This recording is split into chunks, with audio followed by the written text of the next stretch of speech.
वो सगुदेव भगवान की जय। योग योगेश्वर महाप्रभु रामलाल जी, योग मार्तंड मुक्तेश्वर भगवान, हम सभी के प्राणाधार सतगुरु स्वामी देवीधर महाराज जी के श्री चरणों में हम सभी भक्तों का साष्टांग दंडवत प्रणाम स्वीकार हो। आइए गुरुदेव की कृपा करुणा आशीर्वाद से सत्संग आरंभ करते हैं। सत्संग आरंभ करने के पहले गुरुदेव को यही चरणों विनती है, ये प्रभु इस सत्संग में आप जी ने ही ज्ञान देना है और आप जी ने ही उस ज्ञान का अनुभूत कराना है।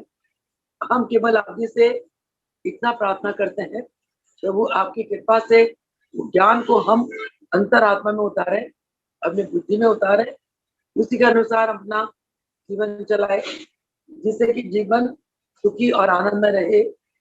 प्रेम ले प्रेम बांटे और प्रेम की ही बातें करे और इस प्रेम के राह पे चलते हुए एक दिन परमपिता परमेश्वर को साक्षात्कार कर ले। ऐसी हम प्रार्थना के साथ प्रभु आपके चरणों में बारंबार प्रणाम करते हैं। आइए सत्संग आरंभ करते हैं। आज सत्संग का जो विषय है वो क्या है? मन। महाराज जी फरमाते थे, मनः मनुष्याणां बंधयः मोक्षयः कारणम्। इसका क्या मतलब हुआ? मन ही मनुष्य का बंधन और मोक्ष का कारण है। मन से सुख है, मन से दुख है। संसार में कोई किसी को दुख नहीं देता, कोई किसी को सुख नहीं देता। हमारा मन हमें सुख देता है, मन ही हमें दुख देता है। मन में किसी के प्रति कोई भी गलत विचार आ जाता है, वो बंदा हमें गलत लगता है।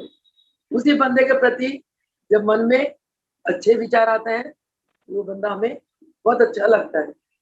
यानी कि सारा जो खेल है वो विचारों का है।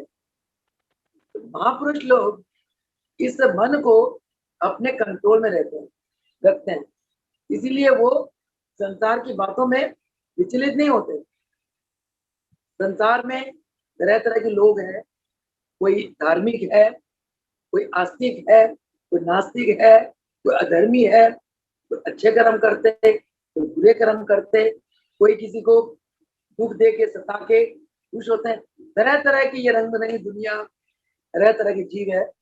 परंतु ज्ञानी पुरुष और अज्ञानी पुरुष में अंतर क्या है? ज्ञानी पुरुष का मन इतना संयम में रहता है, वो अपने मन को ऐसा कंट्रोल करके रखता है, उसको किसी की बात का कोई रिएक्शन ही नहीं होता, असर ही नहीं होता। वो ये समझता है इसकी दृष्टि ऐसी है, इसके विचार ऐसे हैं, तो कह रहा अपने विचारों को आप ग्रहण मत करो। महाराज जी ने बहुत अच्छा एग्जाम्पल दिया। फर्ज करो आप मेरे लिए 2 सेब लाते थे और मुझे आप कहते हो बहन जी ये सेब ले लो, और मैं नहीं लेती। मैं इतनी अंदर से स्ट्रांग हूं कि मैंने इन सेब को नहीं लेना। सपोज मुझे वो सेब नहीं खानी, मैं नहीं लूंगी, तो सेब किसके पास रह गया? आपके पास रह गया। इसी प्रकार आप अपने अंदर से कुछ भी कथन करते हो, कुछ भी विचार रखते हो, मैं उन विचार को ग्रहण नहीं कर रही, तो विचार किसके पास रह गए? आपके पास रह गए। तो वो लोग अज्ञानी होते हैं जो दूसरों की बातों पे रिएक्ट कर जाते हैं। हाय इसने क्यों कह दिया? कौन रिएक्ट करता है? जो अज्ञानी पुरुष। और हमारे धर्म ग्रंथों ने अज्ञानी किसको कहा? जो अभिमान में रहते हैं, जिनकी बात बात में ईगो क्लैश करती है। क्योंकि जो अभिमानी होता है वो परमात्मा से विमुख होता है। जो परमात्मा की तरफ मुख करता है, जो परमात्मा का भगत होता है, वो हमेशा नम्र होता है, वो हाथ जोड़ के खड़ा रहता है। कोई उसको कुछ कह दे उसको कोई फर्क नहीं पड़ता। इस प्रकार का एक दृष्टांत है। महाराज जी फरमाते हैं कि एक बहुत ज्ञानी पुरुष थे और वो सुबह से शाम तक ज्ञान ही बांटते रहते थे। ज्ञान बांटते बांटते वो उनको सुबह से शाम हो जाता है, शाम से रात सुबह हो जाती है, उनको समय का पता ही नहीं होता था। कोई भी आता है उसको ज्ञान बांटते थे। जैसे मैंने अपने गुरुदेव के जीवन में 28 साल उन्होंने दिन रात चरणों की सेवा का मौका दिया। मैं देखती हूँ कि महाराज जी सुबह से ही जैसे भक्तों ने आना और महाराज जी का ज्ञान का प्रवचन शुरू हो जाता। और देखते थे महाराज जी जो भगत कर्मठ होते थे, जिनसे महाराज जी सेवा लेना चाहते थे, सुबह से शाम तक सेवा लिए जा रहे हैं। जिन भक्तों को देखते थे महाराज जी नहीं, इनको ज्ञान की जरूरत है, उनको ज्ञान देते थे, किसी को प्रसाद, किसी को प्यार, यानी कि मैं सुबह से शाम तक देखती थी महाराज जी बांटते ही रहते थे। हम लोग का जब भोजन का समय हो जाता था, हम प्रार्थना महाराज जी भोजन का समय हो गया, भोजन महाराज जी ने कहना रुको अभी, भोजन ठंडा हो जाता था, दोबारा गर्म करना। मतलब महाराज जी का इतना वो एक उत्साह के साथ भक्तों के कल्याण को नजर रखते हुए इतना लुटाते थे भक्तों को, महाराज जी को अपनी कोई परवाह नहीं होती। रात को 11 साढ़े 11 बज जाते थे सोते सोते, सुबह फिर 3 बजे आवाज लगाना, जयंती हो चल उठ, संतावा से कुछ लेके आ। अरे महाराज जी क्या लाऊं, चल चाल यार। 70 मिलनी लाई। तो उसके बाद फिर चाय पी के मैं महाराज ध्यान में बैठ जाना। फिर हम लोगों को भेज देना, जाओ योग कराओ। योग करा के माते थे, माँ के लिए कुछ बनाया, भक्तों का ताता बन जाना, हर दिन बिजी। तो एक संत थे, वो खूब बांटते थे। एक दिन क्या हुआ, उनकी पत्नी ने उन्हें कहा कि आप आज शाम को आते हुए सब्जी लेके आना, तभी खाना बनेगा। संत आए, अचानक सब्जी लाने भूल गए। पति ने कहा कि सब्जी लाए हो, ये तो वो मैं तो भूल गया। तो जो बंदा परिहित में रहेगा उसको अपना परिवार का अपना क्या ख्याल रहेगा। तो महाराज जी ने सारा जीवन समाज, भक्तों के समाज में गुजार दिया, गुरु की सेवा में गुजार दिया, परिवार की तरफ विशेष ध्यान नहीं दिया महाराज जी, मेरी आंखों देखा हाल है। तो वैसे ही वो जो संत थे लेके आ गए, बिना सब्जी लेके आ गए घर। तो देवी ने कहा जाओ अभी जाके सब्जी लेके आओ, सब्जी लाओगे तब भोजन बनेगा। सब्जी लेने बाजार गए, वहां 2-3 जिज्ञासु मिल गए, प्रवचन शुरू कर दिया। देर हो गई, 2-2.5 घंटे बीत गए। फिर 2-2.5 घंटे के बाद सब्जी लेके आए। उनकी पत्नी को इतना गुस्सा आया, उन्होंने उबलता पानी अपने पति पे फेंक दिया। साथ में चेले खड़े थे, चेले आग उबले हो गए। अरे हमारे गुरुदेव जो दिन रात हमारी इतनी हमारी ऊंचाई लाते हैं, हमारी दिन रात हमारी सेवा करते हैं, इतना हमारा कल्याण करते हैं, गुरुदेव को इन्होंने ऐसे किया। तो गुरुदेव ने कहा, उन्होंने महापुरुष ने क्या कहा, नहीं बेटे कोई आप रिएक्ट मत करो, कोई बात नहीं, मेरे ऊपर जो गर्म पानी डाल के इसका गुस्सा शांत हो गया, ये तो बहुत बड़ी प्राप्ति है मेरे लिए। मैंने अपने संयम के कारण अपनी पत्नी को शांत कर दिया। तो कह लगे चलो चलते हैं, निकल गए। उसके बाद पत्नी रात भर बड़ी परेशान हुई। अगले दिन फिर उसको माफी मांगना पड़ा, मेरे से बहुत अपराध हो गया, गलती हो गई। इसी प्रकार महापुरुष लोग अपने ज्ञान के बल, अपने प्राण और मन के संयम के कारण अपने जीवन में हमेशा विजयी होते हैं। मुझे कई लोग पूछते हैं कि बहन जी आपको गुस्सा नहीं आता। पहले जब मैं सेवक थी महाराज के टाइम में, सेवा में जैसे मुझे महाराज का डर लगता था, मुझे महाराज का डांट ना पड़े, वही मेरी परेशानी थी। जब मेरे साथ सहयोगियां थी, बच्चियां थी, उनको मैंने कोई सेवा कह दी, अगर उन्होंने वो सेवा प्रॉपर नहीं करा, उनको जब मैं गुस्सा करती थी, क्योंकि मुझे महाराज का डर था। इसके बाद तो जैसे महाराज ब्रह्मदिन के बाद महाराज जी ने फरमाया कि तुम मेरे भक्तों की सेवा करो, मेरे भक्तों की सेवा मेरी सेवा। और मिशन की सेवा वो मेरी सेवा। जिस कार्य के लिए मैंने अवतार लिया, जो कार्य मैंने करा आजीवन, तो मेरे जाने के बाद भी तुमने वही कार्य करना है। तो इस प्रकार जैसे महाराज जी के कार्यों में एकदम एब्जॉर्व हो गए, बाकी भक्तों के साथ प्रेम प्यार बढ़ गया। ये जूम के सत्संग के माध्यम से तो भगत और भी एकदम अपने अपने लगने लगे। ऐसा लगता है कि जूम के जितना मेंबर है, सत्संगी भाई या बहन है, हम सारे एक परिवार के सदस्य है। हमारे गुरुदेव हमारे गुरु है, वो हमारे भगवान है, वो हमें देख रहे हैं, कृपा बरसा रहे हैं, आनंद बरसा रहे हैं। तो इस प्रकार के महाराज जी ब्रह्म जी के बाद जैसे अभ्यास बढ़ गई तो मन में काफी शांति आ गई, संयम आ गया और संसारिक बातों की तरफ ध्यान बिल्कुल खत्म हो गया। संसारिक इच्छाएं खत्म हो गई, एक ही इच्छा रह गई, गुरु का गुणगान करना है, गुरु के चरणों की सेवा करनी है, योग करना, योग करवाना, आसन क्रिया प्राणायाम करवाना, खुद भी करना, ध्यान सिखाना, ध्यान में बैठना। इस प्रकार के जो लाइफ स्टाइल प्रभु जी ने हृदय बना दी, तो मन एकदम शांत हो गया। जब मन शांत हो जाता है तो शांत मन में कभी उथल पुथल नहीं आता। शांत मन में कोई कुछ कह दे तो मन रिएक्ट नहीं करता। इसलिए अगर हम किसी ने कुछ कह दिया हमें, अगर हम रिएक्ट कर दिया तो हमारा ज्ञान कहाँ गया?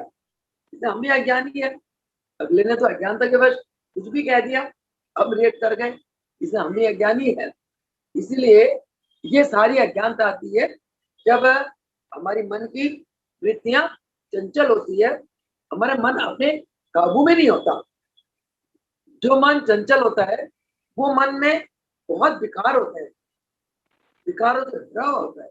इसलिए महाराज जी ने हमें ज्ञान दिया कि बेटा मन को संयमित करो।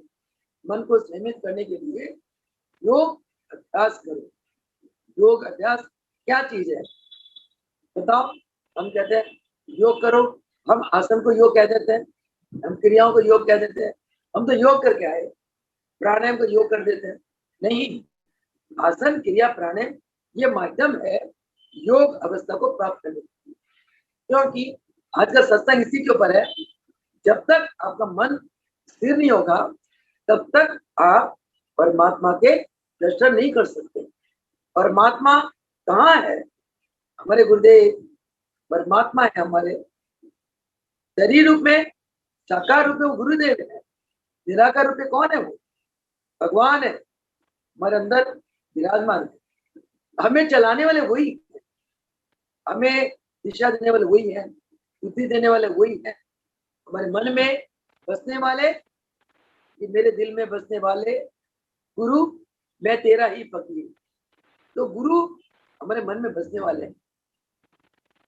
तो हमें क्या करना चाहिए कि अभ्यास, वो अभ्यास कैसे करेंगे? गुरुदेव की कृपा करुणा आशीर्वाद से, गुरु को भगवान मानते हुए, गुरु को निराकार स्वरूप में अपने आत्मा में मानते हुए हम मन को अंदर कर ले। ये गुरुदेव की युक्ति है, योग युक्ति। गुरु के अंदर अनुभवी ज्ञान बहुत है। गुरु एक साधना सिखाने के लिए वो अनुभवी ज्ञान हमें बताते हैं, तरीका बताते हैं, उस तरीके को युक्ति कहते हैं।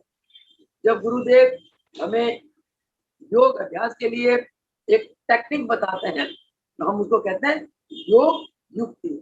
अब ये योग क्या है, ये ध्यान क्या है, कैसे हमने करना है? क्या कि जब आप गुरुदेव को अपने आत्मा में स्थित मान लेते हो तो ऑटोमेटिकली क्या होता है कि आपका मन आत्मा की तरफ खींचता है, आपका मन अंतर्मुखी हो जाता है। अंतर्मुखी हो गया, फिर क्या? गुरुदेव ने आपको मंत्र बताया, गुरु मंत्र बताया। और क्या कहा महाराज जी ने कि आप गुरु मंत्र को प्राणों में मंत्र का जाप करो। आप प्राणों में जब गुरु मंत्र का जाप करते हो तो आपके प्राण को अथाह सुख मिलता है, अथाह आनंद मिलता है। जैसे प्राण आनंद मिला तो मन का क्या स्वभाव है? हाँ, आनंद मिलता है, मन वही भागता है।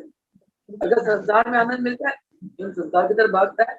मन संसार के आनंद लेने के लिए विषयों को इस्तेमाल करता है, विषय भोगों को भोगता है। इस्तेमाल किसको करता है? मन इंद्रियों को इस्तेमाल करता है। मन इंद्रियों को का सहारा लेकर विषय भोगों को भोगता है, क्योंकि विषय भोग भोगना बहुत आसान है। आप एक सीरियल देख रहे हो, मन क्या करेगा? आंखों से उस सीरियल को देखिएगा, उस सीरियल में वो आनंद लेगा। फिर आप आपके सामने बहुत स्वाद पदार्थ है, मन क्या करेगा? जीवा के द्वारा, जीवा के रस के द्वारा उस पदार्थ को एकदम खा लेगा, एंजॉय करेगा। मन का स्वभाव प्रत्यक्ष धर्मी है।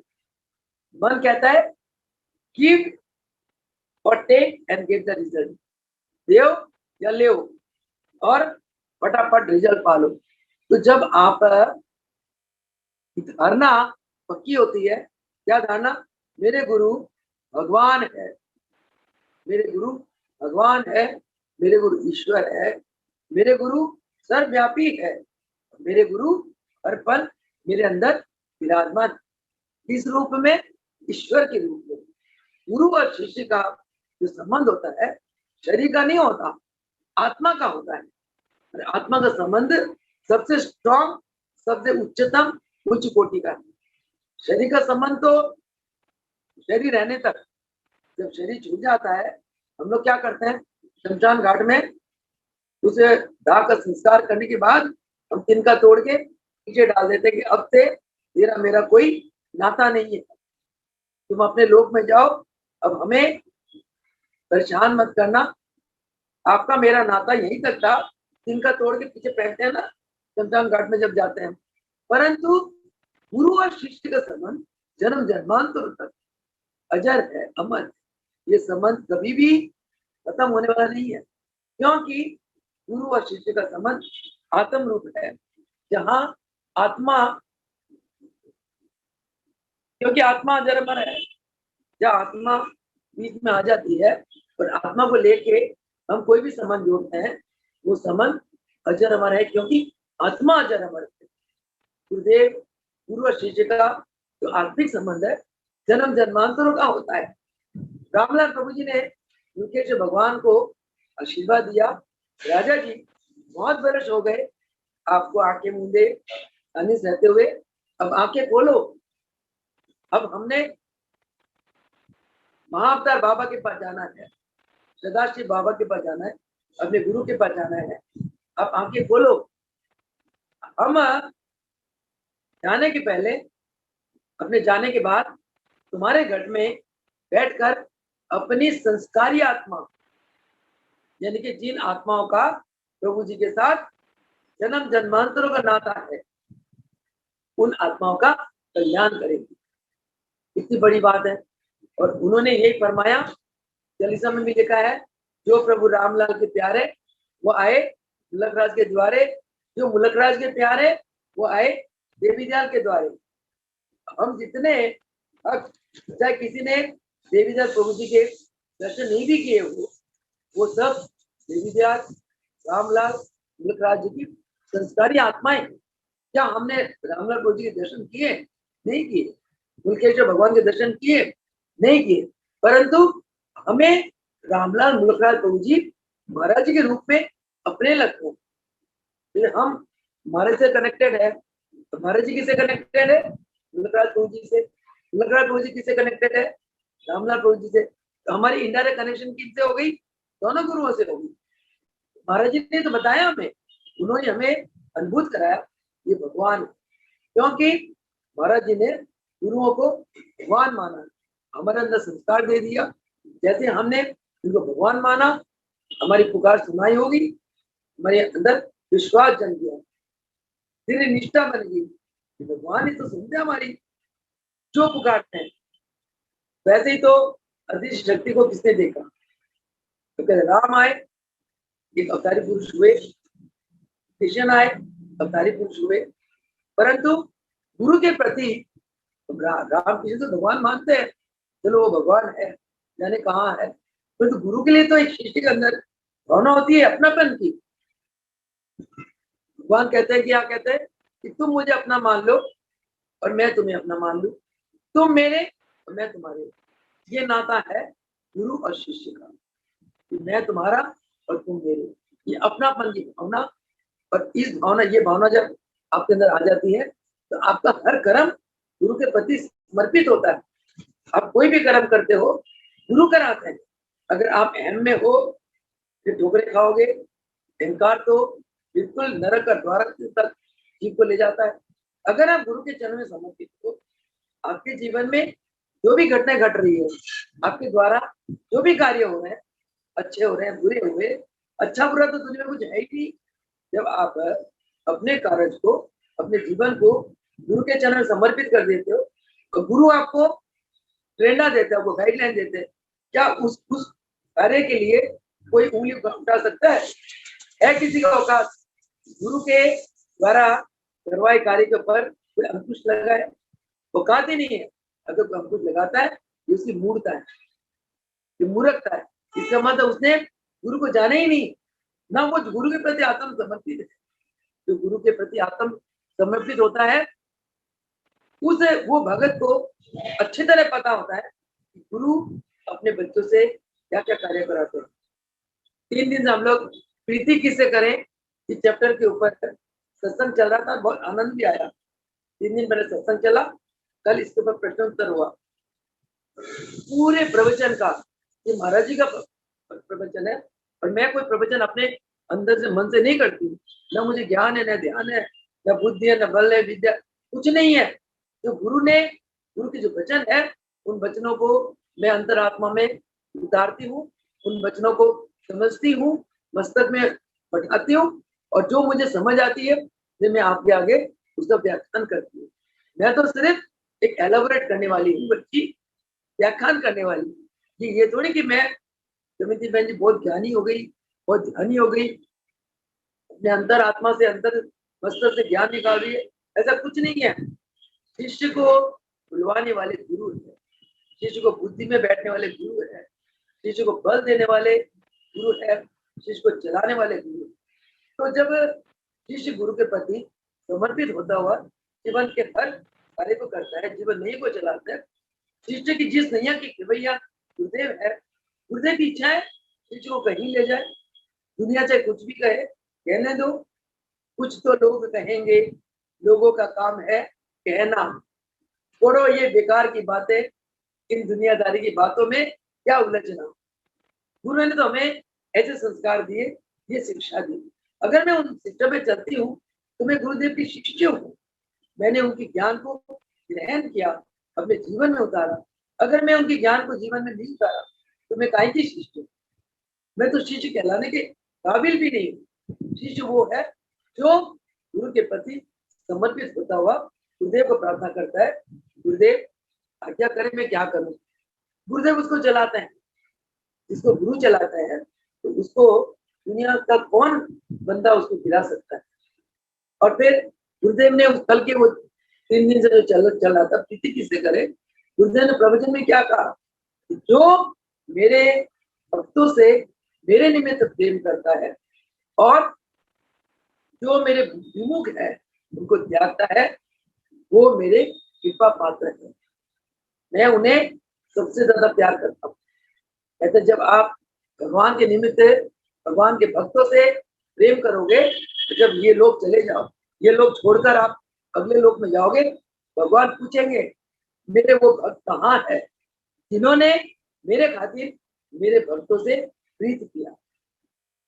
और जो भगवान के भक्तों को दुख देता है, उनकी निंदा करता है, उनकी बुराई करता है, उनको समाज में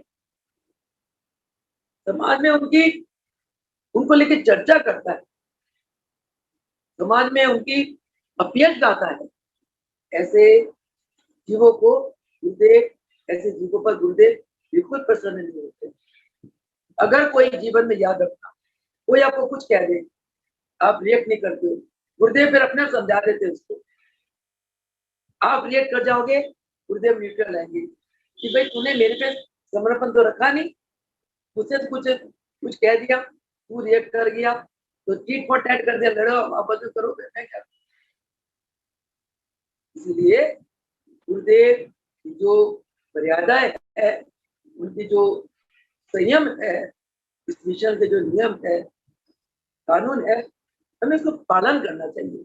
महाराज जी ने एक बात, इतनी इंपॉर्टेंट बात कही है कि आप मेरे बच्चे मिलकर रहो। अगर मिलकर रहोगे तो तुम्हारे जैसा कौन, मिलकर नहीं रहोगे फिर तुम जानो, तुम्हारा काम जानो, जो कर्म करोगे वो भुगतोगे। हमें अभी भी समझ आ जानी चाहिए कि हमें धीरे धीरे से चलने दे मना, धीरे धीरे चल। धीरज, तो धीरज खो बैठता है, इसका तो उसने योग नहीं करा। जो रिएक्ट करता है उसने योग नहीं करा। जो किसी के भला बुरा सुन के उसको वापिस जवाब देता है, उसने योग नहीं करा। महाराज ने एक बहुत बड़ी बात बताई, कोई अगर आपको लेके डिस्कस करता है, आप बिल्कुल परेशान मत होना। क्यों? गुरुदेव की एक बात याद रखो, दोहा महाराज जी प्रवचन में हमेशा सुनाते थे, निंदक को नेड़े रखिए, आंगन कुटीर छबाए, बिन पानी बिन साबुन के पल पल मैल धुलाए। बिन पानी बिन साबुन के मन के मैल धुलाए। इसलिए महाराज जी फरमाते हैं कि तुम अगर अपने पुण्य कर्म को ऊंचाई में लाना चाहते हो तो दूसरों की प्रशंसा करो, तुम्हारे पुण्य कर्म ऊपर हो जाएंगे। और कोई तुम्हारी निंदा करता है उसको रिएक्ट मत करो, तुम्हारे सारे पाप धुल जाएंगे। निंदा के साथ पाप धुल जाते हैं। और महाराज ने एक बहुत बड़ी बात फरमाई, उन बातों को मैं आज भी दिल से लगा के रखती हूँ। कहते बेटा, जीवन में तो ये जीवन है, जीवन एक कांटेदार वृक्ष है, इसमें उलझना नहीं।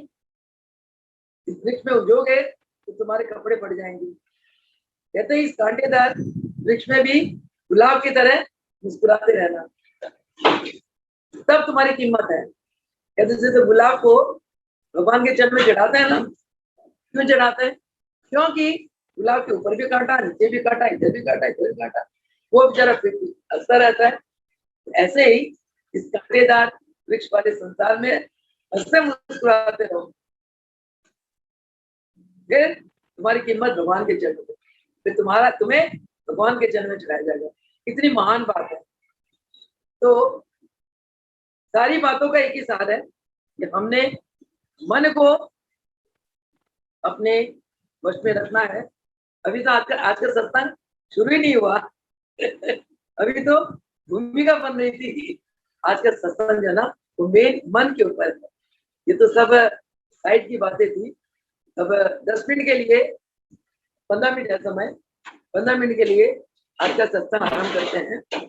आज के सत्संग का सार क्या है कि मन अक्षर, ये मन है क्या? हाँ जी, जय श्री प्रभु जी की। मेरे को बोल रहे मन है। मन के ऊपर महाराज जी ने कुछ अच्छी अच्छी बातें कहलवाई है। अब मैं सत्संग में असली सत्संग आरंभ करने जा रही हूँ। आप बताओ मन क्या है? मन सबसे बड़ी बात है कि मन बहुत चंचल है। सबसे तो मन का गुण है, मन का गुण है चंचलता या स्थिरता, ये मन का गुण है। ठीक है ना? विषय भोगों में फंसना, ये मन का गुण है। मन है क्या? मन अपनी इच्छा शक्ति को भी हम मन कह सकते हैं।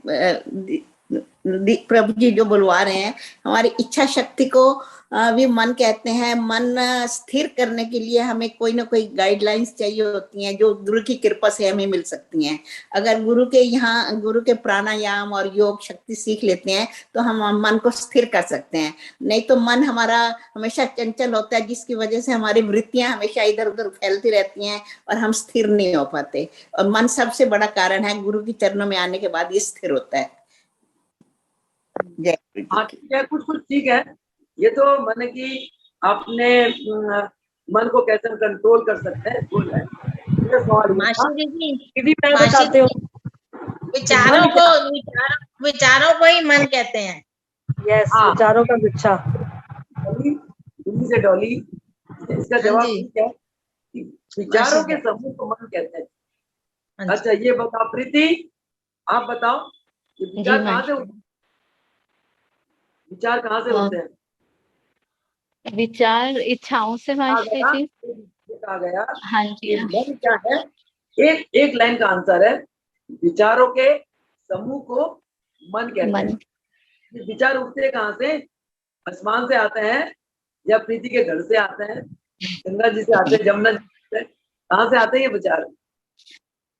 मास्टर बोलो। जी, हमारी वृत्तियां जब बाहर की ओर फैल जाती हैं, बहिर्मुखी हो जाती हैं, तो वहां से हमारे विचार बनते हैं और वहीं से उन्हीं विचारों से हमारे मन का स्वरूप बन जाता है।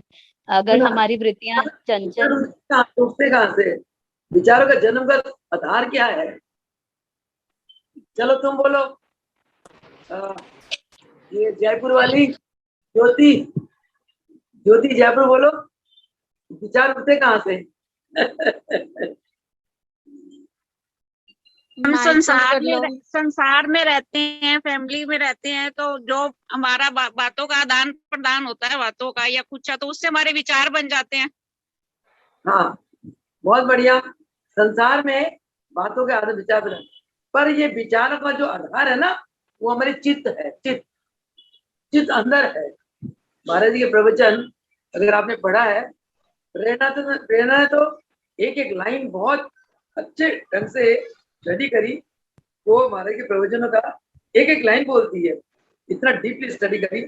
महाराज जी के प्रवचन में लिखा है कि विचारों का जो केंद्र है हमारा चित्त। चित्त क्या है? एक अंदर की शक्ति है जो इंसान को, जो मानव को चलाती है। इस चित्त के ऊपर से महाराज जी फरमाते हैं, हजारों करोड़ों सुबह से शाम तक वृत्तियां निकलती रहती है। ठीक है, ठीक है, निकलती रहती है। तो ये वृत्तियां जहां अटैच हो जाती है, हम उसके साथ जुड़ जाते हैं। हमारी वृत्तियां गुरुदेव के स्वरूप में अटैच हो जाएंगी, हम इनके साथ जुड़ जाएंगे। संसार में अटैच होती है, विषय भोगों में हम उसके साथ जुड़ जाते हैं, भोगों के लिए इच्छा करते हैं। ये वृत्तियां, ये चित्त की वृत्तियां कहां से निकलती है? चित्त में से निकलती है। ठीक है ना? चलो, मेरा अगला सवाल है, चित्त की वृत्तियां जब निकलती है, इनकी दिशाएं कहाँ होती है? ये ऊपर को जाती है या नीचे को जाती है, अंदर जाती है, बाहर जाती है? चलो दिव्या पानीपत बोलो।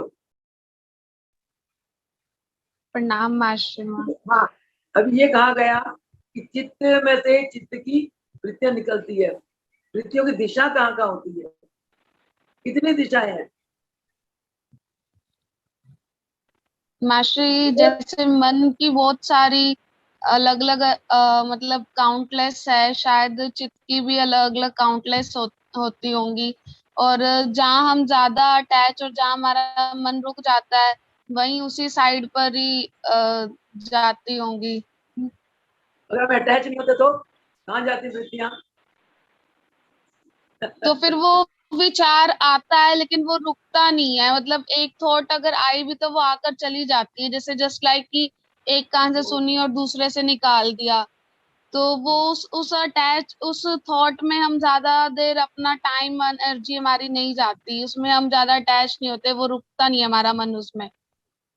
हाँ, हाँ। तो मेरा सवाल ये है, वृत्तियों की दिशाएं कितनी है? बेटा, 2 लाइनों में इसका आंसर ये है। चंद्रकला बोलूं? हाँ, बोल बोल। चारों दिशाओं से आती हैं, चारों दिशाओं से आती हैं। नहीं, एक बात सुनो। चित्त में से चित्त की वृत्तियां निकलती हैं, मेरी कहना ये, मेरा ये सवाल ये है, वृत्तियों की दिशा किधर किधर होती है? दीदी मैं बोलूं? दिल्ली बोलो से मीनू खन्ना। मीनू, जितना मेरे प्रभु जी की कृपा से दिमाग में आ रहा है दीदी, जैसे मन है दीदी, मन 2 तरह का होता है, एक अंतर मन और एक बाहरी मन।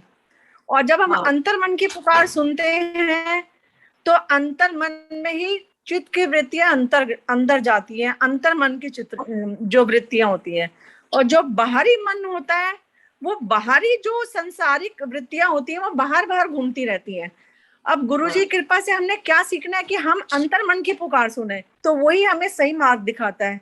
और बाहरी मन की वृत्तियां बाहर घूमती हैं, या तो हम बाहरी मन की वृत्तियों को पकड़े या अंतर मन की वृत्तियों को पकड़े, यह हमारे हाथ में है। और ये गुरु की कृपा से ही ये सब कुछ हो सकता है। बहुत तो बढ़िया, ये बहुत मीनू काफी मैं- नजदीक तक गई है। बहुत मैं बढ़िया। वृत्तियों मासी की दीदी, वृत्तियों की दो दिशा है, एक बाहरी जी। दिशा और एक अंदर की दिशा। एक अंदर की दिशा, बाहरी दिशा को बाहर की मन कहते हैं, जो स्थूल है। बाहर का जी। मन स्थूल है क्योंकि वो स्थूल तरफ अटैच होता है। एक वृत्तियों का अंतर्मुखी दिशा वो है अंतर्मन जी। सूक्ष्म। योग सूक्ष्म। में गुरु की कृपा से, योग में गुरु की कृपा से गुरु क्या सिखाते हैं कि जो स्थूल मन है ना, जो बाहर की वृत्तियां, उनको कट कर दो, और जो सूक्ष्म मन है, अंतर मन है, अंदर की वृत्तियां, उन वृत्तियों को जगाओ, स्ट्रॉन्ग बनाओ, जगाकर उन वृत्तियों को सदगुरु भगवान के स्वरूप में लय कर दो। बहुत बढ़िया। ये चलो अब आगे। मासी दीदी एक बात आ रही है। हमारी वृत्तियां जो होती हैं वो तामसी, सात्विक, तामसी और राजसी 3 प्रकार की होती हैं। हाँ हाँ होती है। आवाज नहीं आ रही बेटा, इसको डिटेल में आप समझा दो। हाँ मैं बताती हूँ। सात्विक, तामसी हाँ। और राजसी, तो ये आप डिटेल में समझा दो थोड़ा। हाँ मैं बताती हूँ कि हमारी वृत्तियां 3 तरह की होती है, सात्विक, राजसिक। ये बाहर मन की वृत्तियां, बाहरी वृत्तियां। अंतर मन की तो एक ही होती है। अंतर मन की वृत्ति सिर्फ और सिर्फ सात्विक होती है, क्योंकि हमारे अंदर आत्मा में भगवान बैठे हुए हैं, गुरुदेव बैठे हुए हैं। और जब वृत्तियां अंतर्मुखी जाती हैं, वो वृत्तियां एकाग्रित होती हैं, शांत होती हैं, तो तब हमें गुरुदेव के दर्शन होते हैं।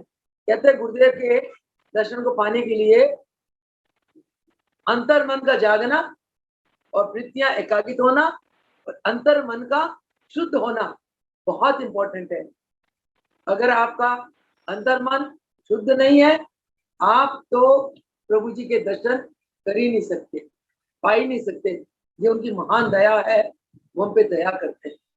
परंतु हम लोग उनके दर्शन पाने के लिए अंतःकरण को शुद्ध करना होगा, अंतर मन को, और अंतर मन को एकाग्रित करना होगा। अंतर मन अंदर जाके अपने आप एकाग्रित हो जाती है। दूसरी बात रही जो बाहर की मन है, बाहर की मन संसार में घूमती है। बाह्य मन के 3 दिशाएं हैं, जो भी डॉली ने सवाल करा, सत्य, रज और तम। सात्विक वृत्तियां वो होती है जिन वृत्तियों के वशीभूत आकर हमारे अंदर परहित की भावना होती है, हमारे अंदर दूसरों के लिए प्रति प्रेम आता है, सेवा भाव आती है, परोपकारिता आती है, और हमारे अंदर शांति रहती है, धीरज रहता है, हमारी वाणी में मिठास होती है। और हम सबको एक गुरुदेव के अंश, गुरुदेव के एक स्वरूप करके हम सबके प्रति आदर, मान, सम्मान रखते हैं। ये क्या है? ये सात्विक वृत्ति। तामसिक वृत्ति क्या है? सिर्फ दूसरों के लिए नहीं सोचना, अपने अपना सोचना, अपने स्वार्थ के पीछे अगर दूसरों को कष्ट भी आ जाए उसकी परवाह नहीं करना, सिर्फ अपने अपना सोचना। और राजसिक वृत्तियों में इंसान बहुत एग्रेसिव रहता है, उसकी ईगो जागी रहती है, वो अपने आप को कर्तापन में रखता है। कर्तापन के कारण उसके अंदर अभिमान होता है, और अभिमान के कारण काम, क्रोध, लोभ, मोह, अहंकार, काम, क्रोध, लोभ, मोह, ये सारे इस अभिमान के पारिवारिक मेंबर्स है, फैमिली मेंबर्स है। ये सब जो है ना, काम, क्रोध, लोभ, मोह, ये अहंकार, ईर्ष्या, द्वेष, ये अहंकार के फैमिली मेंबर्स है। जहाँ अहंकार गया, ये सभी फैमिली के सदस्य ये सब जग जाते हैं। ये है तामसिक वृत्ति। और तामसिक क्या है कि दूसरों को परेशान करके खुश होना, मारो काटो और खाओ पियो, दूसरों को दुख दो, हर वक्त दूसरों के लिए कटु वचन कहो, दूसरों को मन वचन कर्म से दुख दो और खुद सुख में रहो, ये है तामसिक वृत्ति। तो ये तीनों वृत्तियां जो है वो बाहर मुखी, जो सात्विक वृत्ति है अंतर्मन की वृत्ति है, अंतर्मुखी है। योग में हमारे महाराज जी हमें यही सिखाते हैं कि प्राणों में गुरुदेव का मंत्र का जाप करो। मंत्र में बहुत शक्ति होती है, मंत्र में विविधता आती है, मंत्र के जाप से हमारे अंदर एक ईश्वरीय भाव पैदा होता है। फिर हमारी फरमाते हैं अब इस मन को, अंतर मन को इस प्राणों में लय कर दो। प्राणों में लय करते आपके मन में एक ईश्वर के प्रति एक भावना जागृत आती है। जहाँ जीव के अंदर ईश्वरीय भावना जागृत होती है वहीं जीव को अंदर से आत्म आनंद, अंदर से आनंद, अपूर्व आनंद की प्राप्ति होती है। इसी को क्या कहते हैं हम लोग? आत्म आनंद। इसी आनंद में हमारे जन्मों के पाप ताप सब दग्ध हो जाते हैं। इसी आनंद में हमारी आत्मा में ईश्वर की खोई हुई शक्तियां प्रकट हो जाती है। समझ गए? इसीलिए महाराज जी ने हम लोगों को हमेशा हमेशा योग अभ्यास करने के लिए हमें प्रेरणा दी, हमें आज्ञा दी, वचन कहे, और इस मन को नम्र बनाने के लिए महाराज जी ने हमेशा गुरु सेवा के ऊपर जोर दिया। जितना हो सके गुरु की सेवा करो। गुरु की सेवा क्या है? गुरु के दरबार की सेवा, दुखियों की सेवा, भक्तों की सेवा, यज्ञों की सेवा, योग महा सम्मेलनों की सेवा। ये सेवा, इन सेवाओं से हमारा मन का अहंकार चला जाता है, हमारा मन शुद्ध हो जाता है, अंतःकरण शुद्ध हो जाता है, और मन को प्राणों में लय करने से मन एकाग्रित होता है। तो महाराज जी फरमाते हैं कि मन को एकाग्रित करके जब आप शुद्ध निर्मल कर लेते हो तब ही आपको भगवान के दर्शन हो सकते हैं, और नहीं तो भगवान के दर्शन पाना बहुत मुश्किल है। चलो अब अगला सवाल मेरा ये है कि इस मन को हम किस प्रकार दोषों से बचा सकते हैं। और महाराज जी क्या फरमाते हैं कि पराधीन सुख सुखने नहीं। तो हम मन हमारे पर हावी हो जाता है, ताकि मन हमारे पर हावी ना हो, मन हमारे कंट्रोल में रहे, उसके लिए हम क्या करें? हाँ जी दीदी, आपने प्रश्न पूछा कि मन को काबू में कैसे कर सकते हैं। हाँ, कि मन जब हमारे पर हावी हो जाता है, हमारे पर हावी कब होता है? अभी हमारे पास दीदी, जहाँ तक मैंने अपने ऊपर अनुभव करके देखा है, जब हम, महाराज जी कहते थे बहुत तप और त्याग करने से आपको सत्संग के कुछ क्षण मिलते हैं, पर जब कभी कोई बुरी संगत आपके साथ आती है तो उसका प्रभाव आपके ऊपर जल्दी पड़ने का डर होता है। आप जो आपने इतना तप करके कमाया जरा से क्षण में गवा सकते हो गलत संगत से। तो एक तो मन पे पर वो बड़ा गहरा प्रभाव पड़ता है। उसको काबू में करने के लिए हमें गुरुदेव ने, जो प्रभु जी ने हमारे को दीक्षा मंत्र दिया है, प्रभु जी ने जो हमारे को दीक्षित किया है, उस मंत्र को श्वासों में जाप करके, ओम नमो प्रभु रामूलक दयाल जी का जाप करके, उसी क्षण मैंने महसूस किया है जब कभी किसी दूसरी चीज का गलत प्रभाव पड़ने लगता है तो प्रभु जी का जाप करने लगते हैं, तो उसी क्षण उस चीज से हम परे हो जाते हैं। हाँ, तो इस तरीके से हम मन पर काबू कर सकते हैं। परंतु क्या होता है, कई बार हम देखते हैं कि मन बहुत बलवान हो जाता है, और मन का स्वभाव ही है, मन अत्यंत बलशाली है, विलक्षण है। तो मन का जो बल है, हम मन के बल को कैसे कमजोर कर सकते हैं? देखो, एक चीज है, स्ट्रॉन्ग है, आपके सामने खड़ा हुआ, वो आपको अटैक करेगा, आपने उसको कंट्रोल करने के लिए क्या करना पड़ेगा, उसकी पावर को डाउन करना पड़ेगा।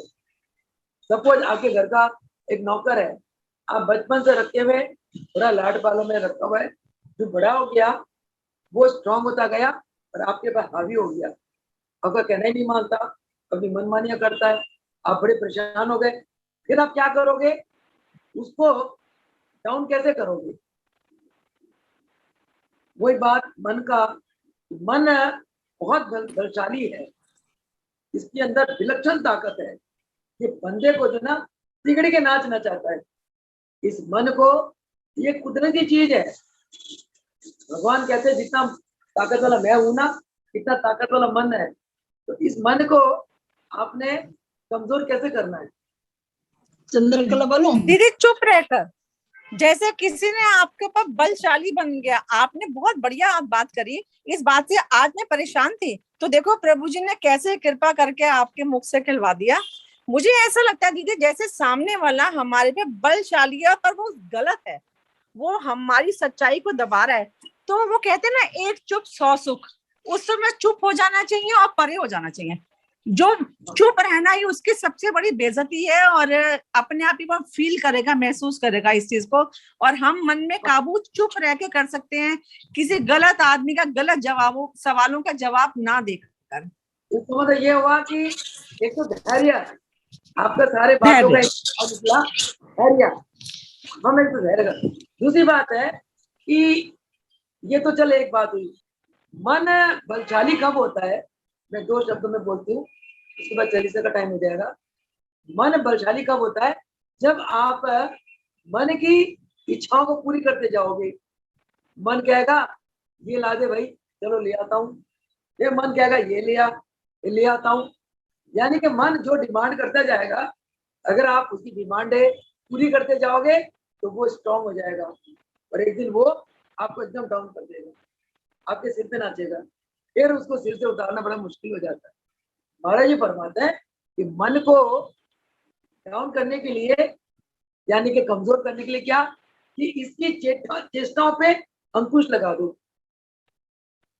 समझ गए? कल से आपने, अभी से आपने इस बात को प्रैक्टिकल आजमाना है। मन जो कहता है ना नहीं करना, तो आज ही मुझे कई फोन आए कि दीदी देखो ऐसी सी बात, ऐसी सी बात। मैं कहा कोई बात नहीं, फिर क्या, देन व्हाट, ये तो लाइफ स्टाइल है, ये तो संसार है, कोई फर्क नहीं पड़ता। तो मुझे किसी के फोन का कोई रिएक्शन नहीं हुआ, मैंने फिर क्या हो गया, अरे नहीं ऐसे, मैं कह रहे फॉरगेट इट।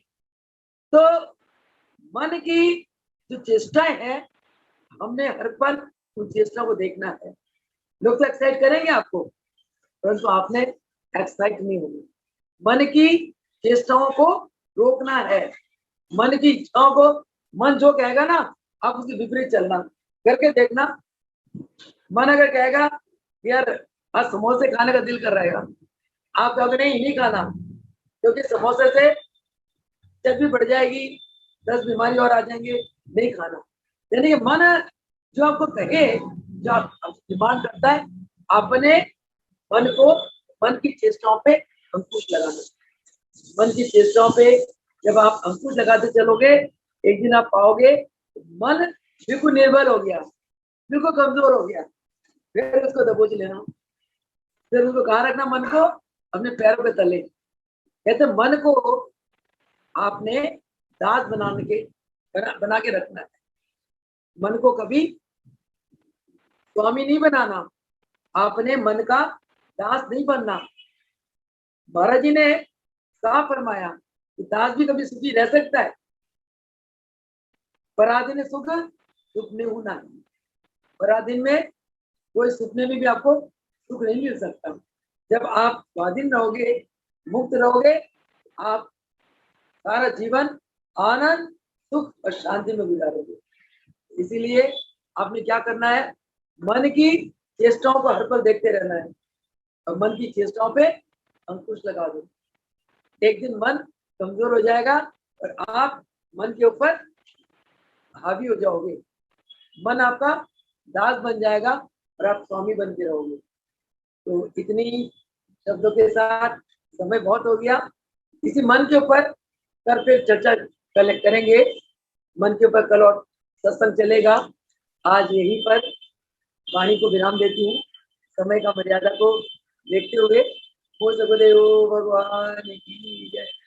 बोले योगेश्वर महाप्रभु रामलाल जी की जय हो। जय हो। भगवान की जय हो। जय हो। लाल भगवान की जय। जय हो। जय हो। दीदी मुझे एक शब्द